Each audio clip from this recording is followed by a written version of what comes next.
Bismillahirrahmanirrahim. Welcome to Ali's Biology. In the previous video, we have already discussed about the interphase a little bit, that this is the longer phase of cell cycle and it prepares the cell for the cell division. Now this interphase, it is composed of three main phases, which are G1 phase, also called as first gap, synthesis phase, also called S phase, and G2 phase, which is also called as second gap.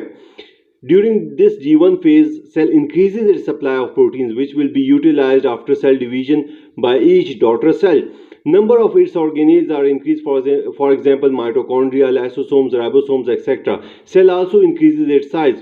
So why the number of organelles are increased inside the cell, and why the cell increases its size?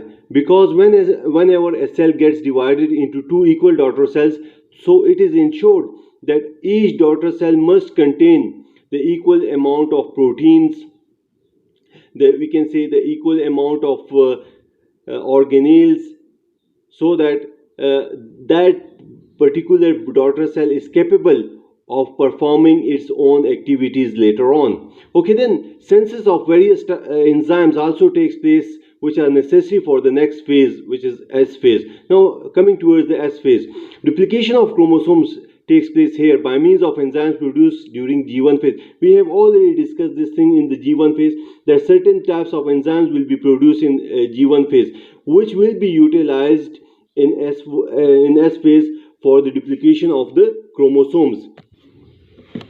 Okay, now coming to the G2 phase. Now during this phase, what will happen, that the cell will prepare its own proteins for making spindle fibers, and these spindle fibers, they are important for mitosis, which is a type of cell division. Now during this G2 phase, the cell has two options, whether it has to go to G0 phase or whether it will go to mitotic phase. If enters the G0 phase, it means that this cell will stop dividing. So this stop division may be temporary or it may be permanent. If a cell stop dividing permanently, so what will happen, that it will not further divide, it will remain in such state. For example, we have the neuron cells. Once they are formed, they will never divide. Or the other option is, for example, if the cell it enters this G0 phase, it may stop dividing temporarily. So if we can say the division is stop division is temporary, though, so that cell may enter the mitotic phase.